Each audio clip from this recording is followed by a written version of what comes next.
Hi everyone, it's Kasia from Tarot Map, and this is day 8 till 11 for 31 Days of Tarot by Ethany. Again, sorry for the lighting, still grey out here in Poland, sorry. So, 5 decks on my wish list. First is Dust to Onyx. I did mention it before, I did pre-order this deck. And then I got an email from Courtney that she ran out of not damaged decks. Then I was supposed to get a deck with a damaged box, but this one didn't work out as well. So I kind of felt like I bought the deck twice and I didn't get it. If any of you had 2 copies, please contact me. I would love to purchase it or swap or whatever, I can make you a wand and pay or just, I don't know, swap for something, whatever your preference is. I so would love the first edition of this deck. I love it and I think it would suit me. Can't believe I didn't put it, like I didn't back it on Kickstarter. For some reason I thought I won't connect to the deck, but now when I saw it I was just like, wow. So yeah, that's a bummer. So Dust to Onyx definitely on my wish list, and I'd love to also get, I think, Visconti Sforza Il Menegolo edition, probably the Piccolo one, the smaller one. I don't really need the Madrone. I love the look of the Madrone Visconti, but it's kind of annoying for me that there's missing cards. So I'm like, And I would love to do maybe the sheet retrieval. Maybe not the Budapest Tarot, but the black and white version. It looks really beautiful. Budapest Tarot looks beautiful too. Also, maybe Buddha and Rumi Tarot. I love those religious tones in the decks. And I'm quite excited actually at the look of the Moonchild Tarot by Daniel from Starchild. So I'd love to see this. I actually backed down and bought Lumina Tarot because I wasn't sure about this deck. I'm still not sure. I'm a little bit like with Starchild on the fence with it, but whenever I see it, I want to take a look and have it in my hands and see how it reads for me, because I can't really say if I'm going to love it or not. If not, I'm just going to swap it or sell it, see how it goes. And also I'm waiting for a few Kickstarters, which I backed this time. I'm most excited about the tarot, like the Carnival at the End of the World tarot. I think it's going to be awesome. And I'm waiting for Our Tarot. It's on pre-order because I missed it on Kickstarter. And I'm waiting for Cartomancer's Playing Cards, which is coming. It should come all this year. But that's kind of it. As I said before, my wish list is kind of never a wish list for too long, because I just fulfill my wishes whenever I can and just get the tarot decks that I want or swap for them, which is even more amazing. I love swaps.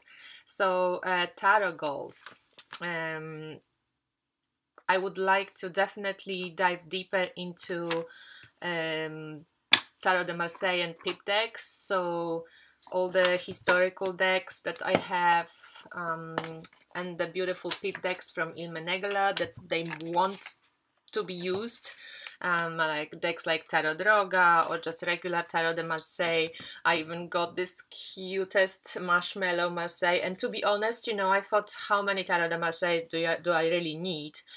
But when this deck arrived, I was just like, oh my god, it's so cute. It's even much more cuter in person than in that the camera can show, because the lines kind of are really sharp and they like kind of pop out of the picture. I don't even know, like I've never seen it online the way I see it live. So yeah, in reality, this Marshmallow Tarot de Marseille, it's really gorgeous. And because the cards are quite small, you can put quite a few cards out there. They look beautiful, clear when you put them in the spread. It's gorgeous. Really, really cool. So I'm so glad it arrived. So definitely dive deeper in and practice my Pip style reading. Especially recently, I was drawn to historical decks again, which is lovely because my 2016 was like full on Tarot de Marseille. I love Tarot de Marseille, no other decks will come closer. But then in 2017, I got swapped into Rider-Waite-Smith through Carol Herzer's decks and so on and so forth. But definitely Tarot de Marseille and Pip decks. Then I would love to expand on my Etsy shop, Tarot Map, or maybe even for now I will definitely leave the Etsy shop, but at some point I would love to move everything to my website, which my husband is still kind of creating. I would love to teach more tarot here in Poland, in my city, maybe organize a tarot group, would be cool. But also I would love to create some e-courses for people who are international and don't live in my town. But I would love to still be in touch, and I actually really like the virtual interaction. I'm finding myself pretty comfortable with it. So yeah, teaching more tarot would be great. I would love to go to tarot conference in London, especially to catch up with some of the people I met online, but yeah, also for the tarot conference itself, of course. At some point I'd love to speak at the tarot conference. And what else? And yeah, I'd love to still even more kind of refine my reading style with connecting astrology and tarot, because I find it really valuable. So when you have a tarot, when you have a astrology chart and then do just a separate tarot reading, but it very often really beautifully connects. So I'd love to, sorry, something happened here. Sorry, I'm buying tickets to Sydney and the website popped out that my time expired.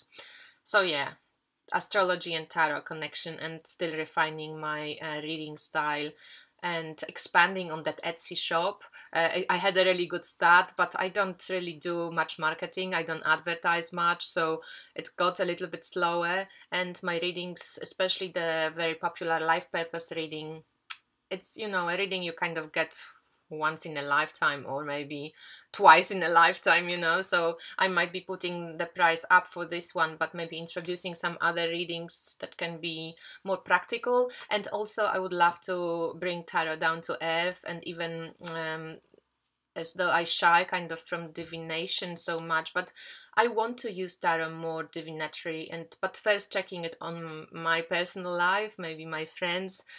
So yeah, bring tarot into daily life more and more.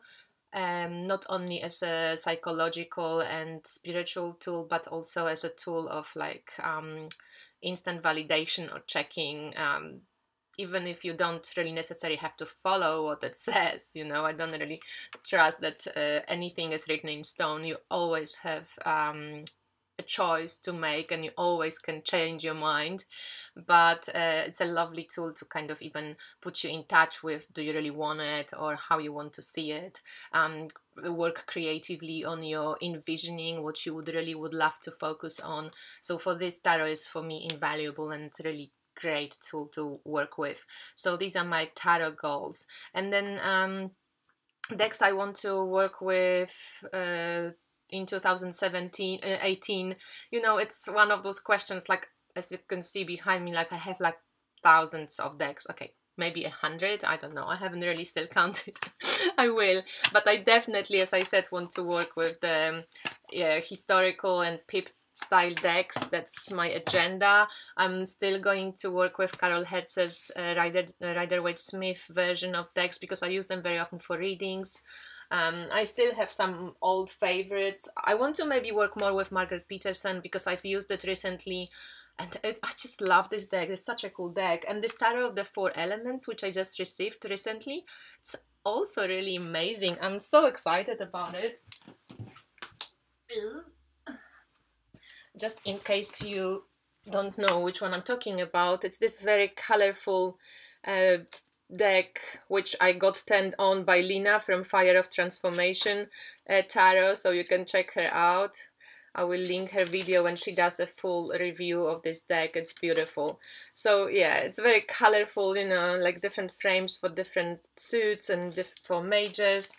And there's some beautiful cards out here which I'm like really surprised to see, you know, like the hermit. So cool. And it's very kind of shamanic, like the magician, you know, king of air. Very beautiful. It's kind of peepish also, because, you know, you don't get too many pictures on the minors, but realization for judgment, I love it too. Yeah, and just, you know, burst of color, like you put it out and it's just amazing, the depth. If you want me to do a flip through this deck, just write in the comments, but I think Lina's video is really cool, so you can check it out.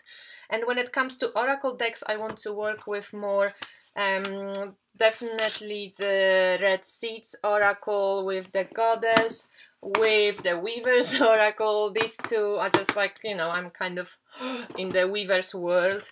I want to add to this the Wisdom Keepers, because it's also a beautiful oracle deck and kind of goes like theme-wise with what I want to focus on.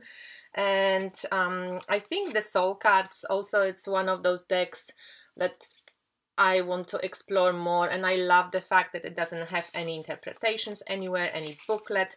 It all depends on you, and I love those challenges. So yeah, I want to figure out even more, because some of the soul cards I picked consciously. Okay, one more break. Some of the card cards I picked consciously for this year. So I picked which images I kind of love to be connected to throughout the year. And I love this one. It's like this inner child, but also the higher self and you, and that there is always like you are bigger than you think. I love this pearl. You know, the third eye, kind of really connected to the spirit. I love this one as a service and teacher and hierophant. This one for the communication and speaking, which I was talking about at some point. This one for just pure joy and, you know, enjoying the movement, enjoying the life. For creative, like this egg, you know, the creativity that flows. This one for pure admiration of life, of nature, of moon. And this one also like a hierophant, you know, sharing what I learn and sharing the teachings and connecting to the collective knowledge. And also this to be rooted and to be strongly connected to the earth. And then I have a few for the energy work also and stuff like this. So you can play like this also, that you pull some of the cards from your oracle decks or tarot decks consciously and like try to, you know, evoke those images when you look at them. Like, how do you want to feel, you know, and how can you put this practically and rooted in your life. So I also think a lot of those shamanic decks go really well together with the, you know, even these guys, the Shining Tribe Tarot and Four Elements Tarot. It's very cool. So I think that's it. That's the squashed few prompts from this challenge, and then I go further with it in the next installment. So thank you for watching and have a good day. Bye.